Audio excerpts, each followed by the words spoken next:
नमस्ते दोस्तों। चार पंडित जिनके पास था अपार ज्ञान, लेकिन जरा सी भी समझ नहीं। उन्होंने अपनी विद्या से जंगल में एक शेर को जिंदा कर दिया और फिर वही शेर बना उनकी मौत का कारण। चार मूर्ख पंडित पंचतंत्र की कहानी।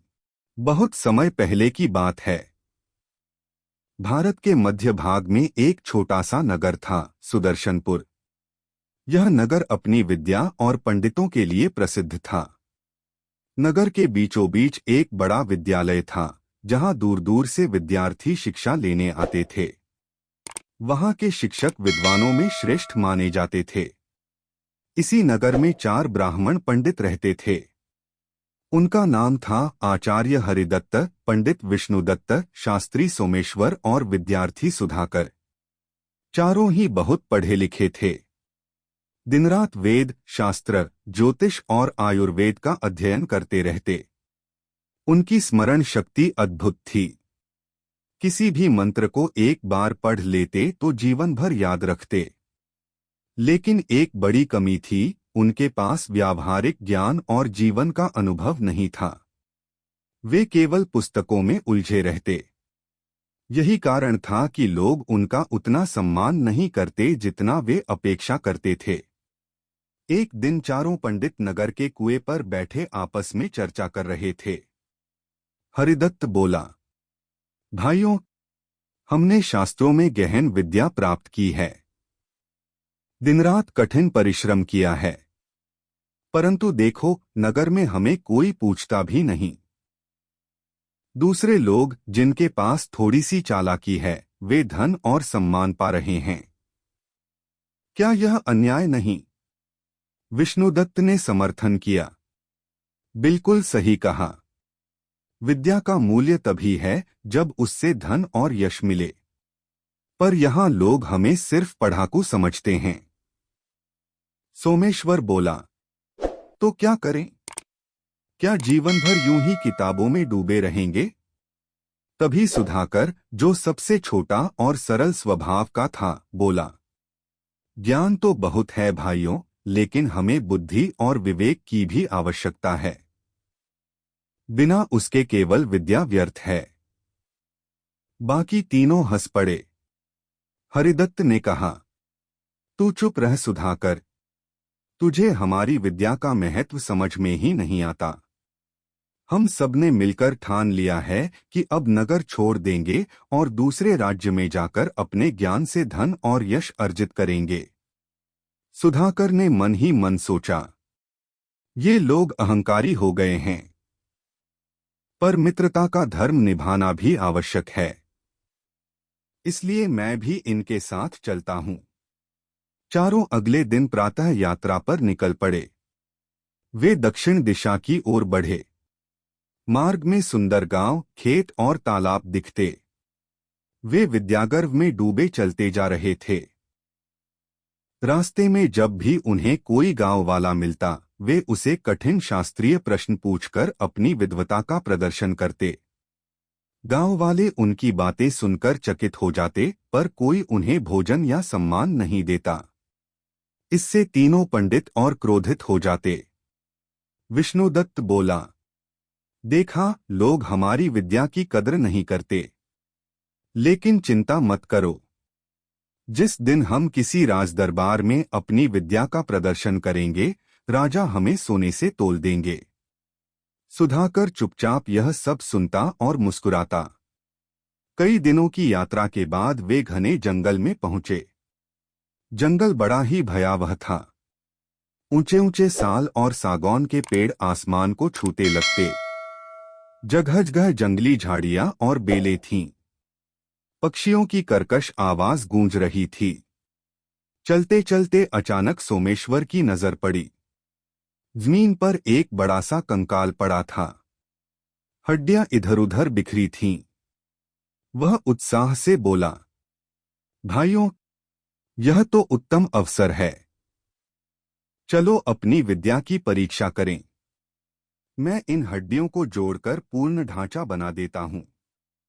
हरिदत्त बोला, हाँ, और मैं इसमें मांस, रक्त और त्वचा उत्पन्न कर दूंगा। विष्णुदत्त गर्व से बोला। सुधाकर भयभीत हो गया। उसने ध्यान से देखा, यह किसी सामान्य जानवर का नहीं बल्कि सिंह का कंकाल था। सुधाकर बोला, भाइयों, जरा सोचो, यह शेर का कंकाल है। अगर इसमें प्राण आ गए तो वह हमें जीवित नहीं छोड़ेगा। हम सबका अंत हो जाएगा। कृपा कर यह मूर्खता मत करो। लेकिन तीनों पंडित अहंकार में डूबे थे। सोमेश्वर बोला, मूर्ख मत बनो सुधाकर। विद्या का महत्व तभी है जब उसका प्रयोग हो। तू हमारी बुद्धिमत्ता को चुनौती मत दे। हरिदत्त ने कहा, तू डरपोक है। तुझे विद्या की शक्ति का अंदाजा ही नहीं है। हम महान विद्वान हैं, हम किसी से क्यों डरें? विष्णुदत्त बोला, अगर तुझे डर लग रहा है तो दूर हट जा। हमें रोकने की कोशिश मत कर। सुधाकर ने गहरी सांस ली और कहा, ठीक है भाइयों, मैं तुमको नहीं रोकूंगा, पर मैं सावधानी बरतूंगा। जब तक तुम विद्या प्रयोग करो, मैं इस पास के पेड़ पर चढ़ जाता हूं। यह कहकर वह पास के एक ऊंचे पीपल के पेड़ पर चढ़ गया। अब तीनों पंडित काम में लग गए। सोमेश्वर ने मंत्र पढ़कर हड्डियों को जोड़ दिया। देखते ही देखते कंकाल का ढांचा बन गया। हरिदत्त ने दूसरे मंत्रों से उसमें मांस, नसें और चमड़ी भर दी। अब वहां एक विशाल और भयंकर शेर की आकृति तैयार हो चुकी थी। विष्णुदत्त की आंखों में गर्व की चमक थी। उसने कहा, अब देखो मेरी विद्या का कमाल। मैं इसमें प्राण डालता हूं।